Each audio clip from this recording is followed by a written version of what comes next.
انت عارفه ان هو بيأذيكي وانه مش مناسب ليكي، وانت بلسانك قلت ان احنا عمرنا ما هنكون لبعض، وبرغم كده انت متمسكه بيه جدا. ولما سألتك انت بتاخدي اصلا ايه من العلاقه دي، قلت مش باخد منها حاجه. بس عارفه انت ليه متمسكه بيه؟ عشان انت راسمه في دماغك الصوره الاولانيه اللي شفتيها وبنيتي عليها توقعاتك، فانت مش قادره تصدقي ان الشخص طلع حاجه غير كده، وعماله تعافري بكل ما تملكي من قوه ان انت تغيري نهايه القصه. انا عايزه يطلع كويس، لا انا عايزه يبقى كويس، بس انت من جواكي عارفه ان عمره ما هيطلع كويس وانكم مش مناسبين. وعشان انت عارفه ان هو بيأذيكي كل مره بتبعدي، بس بترجعي تاني عشان بترجعي تضعفي قدامه. فلو انت عايزه تخرجي من السايكل دي، محتاجين نمشي كده في اكتر من سكه.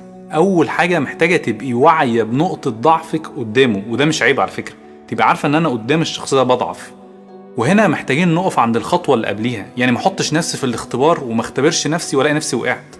انت بتقعي فين لما بيكلمني ويقول لي كذا؟ لا، يبقى انا محتاج اقف عند انا ما ردش على المكالمه.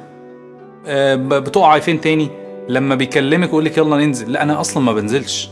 فانت ما بتحطيش نفسك في الاختبار وتقولي ما عرفتش اتحكم في نفسي، انت عند الخطوه اللي قبليها بتقفي. فدي حته مهمه، زي ما بيقولوا للمدمن كده، محتاج تقطع علاقاتك بالحاجات اللي ممكن ترجعك تاني للادمان. والتشبيه ده على فكره تشبيه علمي، مش مجرد تشبيه خيالي.